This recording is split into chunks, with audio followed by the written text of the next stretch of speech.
La música, qué duda cabe, es una de las artes más misteriosas. Estoy seguro que muchos amigos y amigas están completamente de acuerdo. He aquí nuestro siguiente invitado, protagonista, en un viaje en el tiempo, Niccolò Paganini. ¿Por qué está en la nave del misterio? ¿Y por qué todo se ha transformado en su honor? Muy sencillo. Dicen que tenía una extraña deformación, un problema anatómico. En uno de los poquísimos retratos que existen de él aparecen unas manos huesudas, largas, antinaturales, que le hacían llegar a una complejidad musical como no se ha visto jamás. Además, se hablaba de Paganini como amigo del diablo y poseedor del violín del diablo. ¿Leyenda o algo más? Le gustaba ir en solitario a los cementerios, a tocar para las ánimas y los muertos. Su aspecto, algunos tildan este casi de monstruoso, le convirtió poco menos que en una leyenda andante. Y su horrible muerte, su muerte y su desprecio a la Iglesia. En fin, Paganini es un expediente X de la música clásica, y con él vamos a adentrarnos en un mundo que creo que es muy poco conocido por el común de los mortales, y me incluyo, por supuesto. Vamos a saber qué ha descubierto nuestro compañero Nacho Ares en torno a Paganini hoy, y después escucharemos una pieza, dicen que imposible casi de tocar, el Capricho número 13 o Risa del Diablo, y conoceremos a un extrañísimo personaje. Algunos dicen que en el fondo es una persona muy popular y por eso no quiere ser reconocido, otros que es un viejo músico perseguido, en fin, estará aquí. Todos tienen un objetivo común: hablarnos del gran secreto del amigo del diablo, Paganini.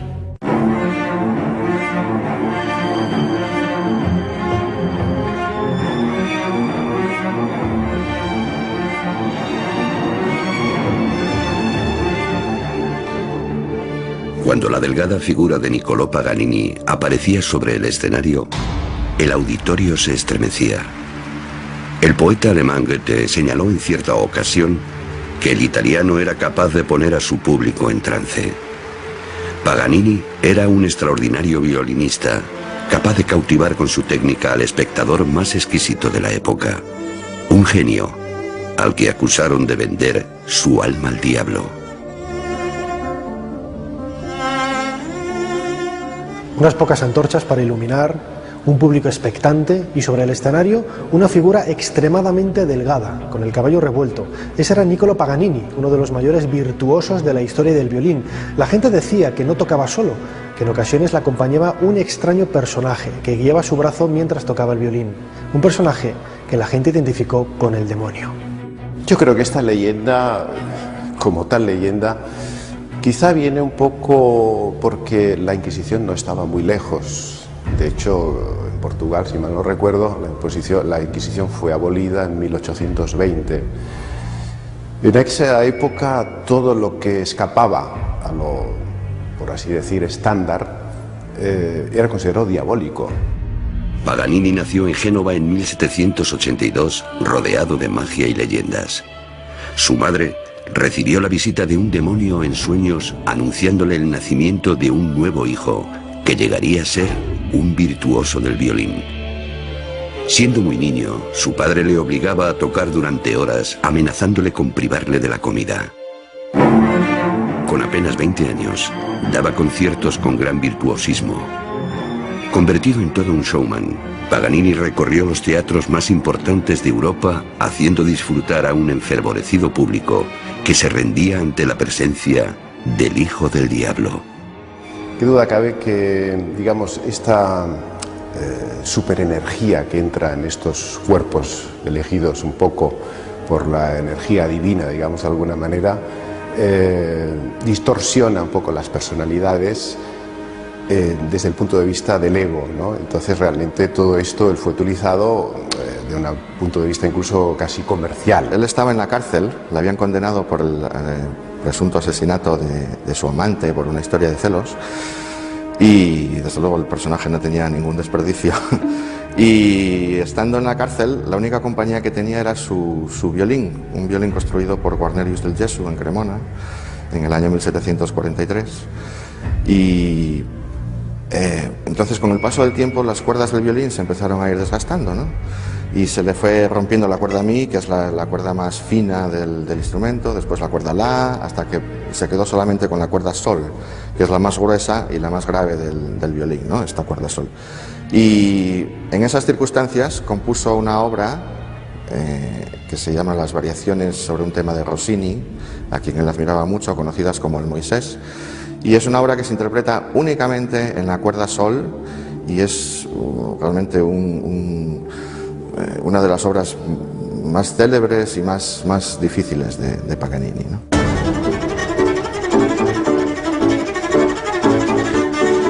¿Había hecho Paganini un pacto con el diablo?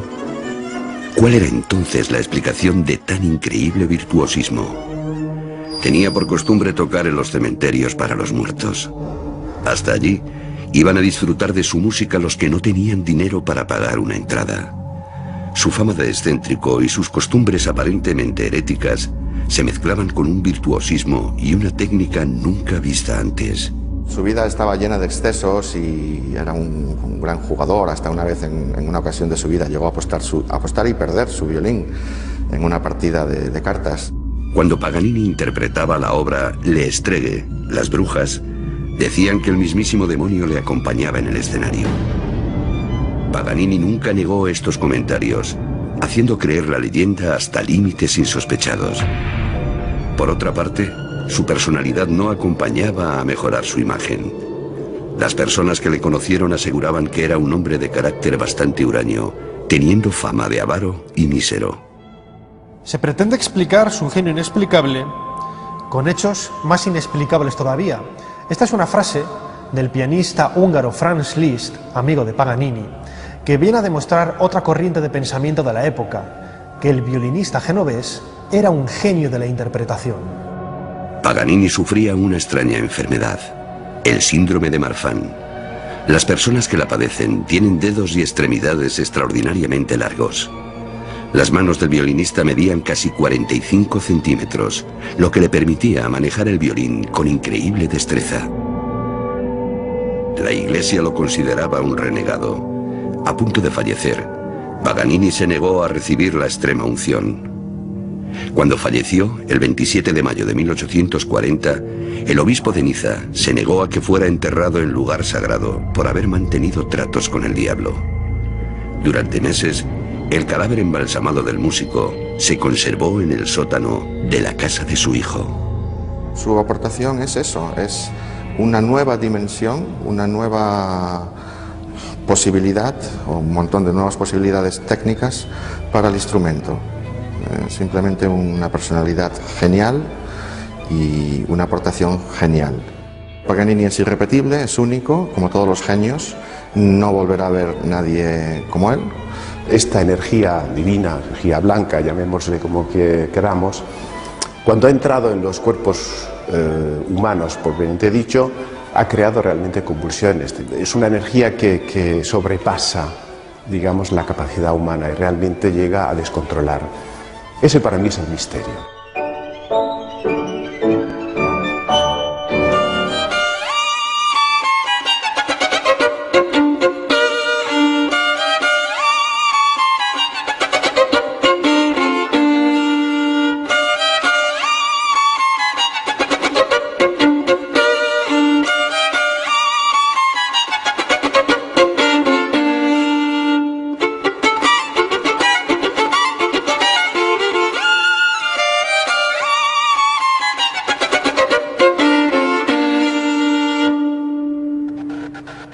Acabamos de asistir a una representación de La risa del diablo. Nos acompaña Juan Linares, catedrático de violín, Real Conservatorio de Madrid. Es un honor, Juan. Bienvenido. Encantado. Bueno, pues uno, como yo, que es un profundo ignorante en casi todas las materias, ¿verdad?, pero que intenta observar y aprender, se fija en la proximidad del violín y ve movimientos que a mí me parecen prodigiosos, sinceramente, ¿no? Los artistas tenéis esto. Y Paganini, objeto de nuestra investigación, debía ser ya algo extraordinario. ¿Por qué tan extraordinario? ¿Por qué tan genial y tan misterioso, Juan? Paganini realmente representa dentro del violinismo digamos, el mayor exponente. En realidad él es heredero del virtuosismo del siglo XVIII, concretamente de Locatelli, incluso de su posteriormente Viotti, etc. Digamos, él culmina el violinismo, o sea, lleva el desarrollo de la técnica violinística al máximo. ¿Y por qué se jugó con el diablo? Esta pieza que has hecho. Este capricho es el capricho número 13, que lleva el apelativo de la risa del diablo. En realidad es la risa, digamos, el del diablo creo que ha sido añadido posteriormente un poco por la leyenda, ¿no? Paganini utilizaba muchos recursos de la naturaleza, incluso sonidos de pájaros, sonidos, etc. Hoy otro capricho, por ejemplo, el capricho número 9, en donde lleva el apelativo de la caza. La caza porque en un momento dado utiliza la sonoridad de las trompas de caza. Entonces realmente puede ser incluso música descriptiva de lo que sería la caza del zorro con las trompas.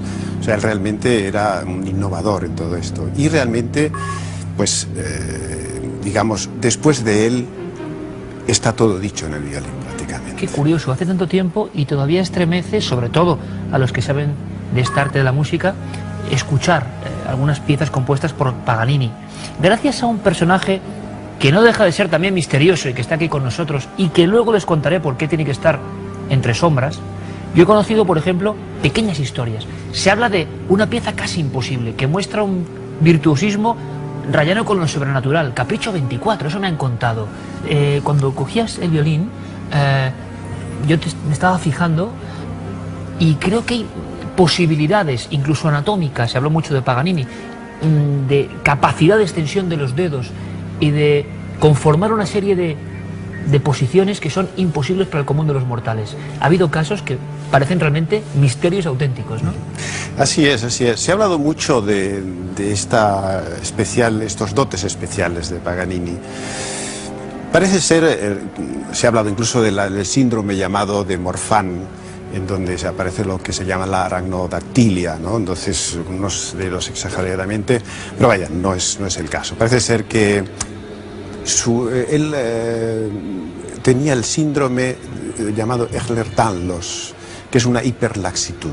¿Que le permitía qué? Que le permitía incluso llevar el pulgar, por ejemplo, tocar con la uña el dorso de la mano. Por favor, piensen en esto. Con el pulgar tocar el dorso de la mano. Claro, y eso le permitía, claro, una destreza increíble, ¿no?